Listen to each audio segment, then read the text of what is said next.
खुशामदीद। जो लोग कोडिंग करते हैं वो जानते हैं कि एरर्स तो इस काम का हिस्सा हैं, लेकिन कभी सोचा है कि हर एरर दरअसल एक छुपा हुआ पैगाम हो सकता है? चलें आज मिलकर इस कोड को क्रैक करते हैं। ये फीलिंग तो सभी जानते हैं ना।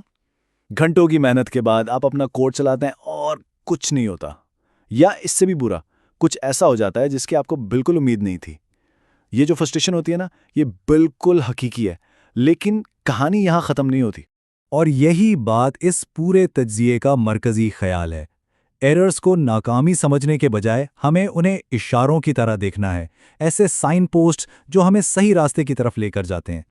चलें इसको ज़रा गहराई में समझते हैं। पहली बात तो ये है कि कंप्यूटर हमें तंग नहीं कर रहा होता। जब वो कोई एरर देता है तो वो असल में हमसे बात करने की कोशिश कर रहा होता है। वो कह रहा होता है मुझे समझ नहीं आई कि क्या करना है, और उसकी जुबान को पढ़ना सीखना समझें एक सुपर पावर की तरह है। तो चलें अपना माइंडसेट बदलते हैं। हर एरर एक मसला नहीं बल्कि एक पहेली है, एक चैलेंज है जो हमें एक बेहतर प्रोग्रामर बनने की दावत दे रहा है। हम सिर्फ कोडर्स नहीं हैं, हम जासूस बनने वाले हैं। तो शुरुआत करते हैं सबसे आम किस्म के इशारों से, यानी सिंटैक्स एरर्स। ये वो एरर्स हैं जिनका सामना हर प्रोग्रामर करता है, चाहे वो नया हो या एक्सपर्ट। आसान लफ्जों में सिंटैक्स एरर का मतलब है कि हमने प्रोग्रामिंग लैंग्वेज के उसूल तोड़े हैं, बिल्कुल वैसे ही जैसे हम आम बोलचाल में ग्रामर की गलती करते हैं। अगर जुमला ठीक से ना बनाओ तो बात समझ नहीं आती। जरा देखें गलती कितनी छोटी सी हो सकती है। यहां सिर्फ एक ब्रैकेट हायद है और बस इतनी सी बात काफी है कि प्रोग्राम चलने से इनकार कर दे। ये बहुत ही कॉमन है। तो ऐसे एरर्स से घबराने की बिल्कुल ज़रूरत नहीं है। ये कोड में एक छोटी सी टाइपो की तरह है, आसानी से मिल भी जाते हैं और ठीक भी हो जाते हैं। ये बस एक याद दहानी है कि कोड को दोबारा चेक कर लें। अच्छा, अब आते हैं एक ज़रा मुश्किल किस्म की पहेली पर। ये वो एरर्स हैं जहां कोड बिल्कुल ठीक ठाक चलता है, लेकिन वो करता नहीं जो हम उससे करवाना चाहते हैं।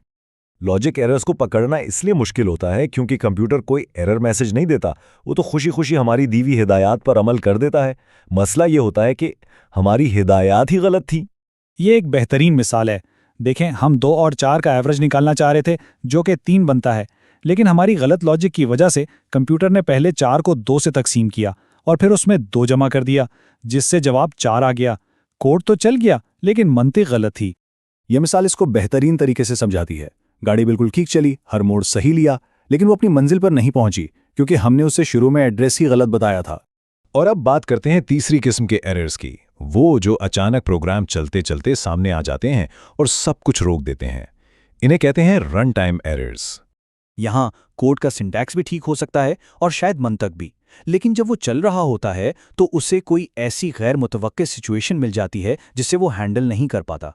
ये एक ऐसा मसला है जो सिर्फ प्रोग्राम के लाइव होने पर ही सामने आता है। उसकी कुछ आम मिसालें ये हैं। हो सकता है आपका कोड किसी भी नंबर को तकसीम करने के लिए बिल्कुल ठीक हो, लेकिन अगर कोई सारिफ इनपुट में 0 दे दे तो प्रोग्राम क्रैश हो जाएगा क्योंकि रियाजी में 0 से तकसीम करना मुमकिन नहीं है। ये एक जबरदस्त मिसाल है। तरकीब बिल्कुल परफेक्ट है, हिदायत भी साफ हैं, लेकिन अगर एक जरूरी चीज ही मौजूद नहीं तो आप आगे कुछ नहीं कर सकते। तो असल बात क्या है? चाहे एरर सिंटैक्स का हो, लॉजिक का हो या रन टाइम का, हल एक ही जगह से शुरू होता है, सही माइंडसेट अपनाने से। हमें एक जासूस की तरह सोचना सीखना होगा। डिबगिंग सिर्फ एक टेक्निकल काम नहीं है, ये एक सोचने का अंदाज है। इसमें सब्र, तजस्सुस और मसले को एक मनज़्ज़म तरीके से हल करना शामिल है।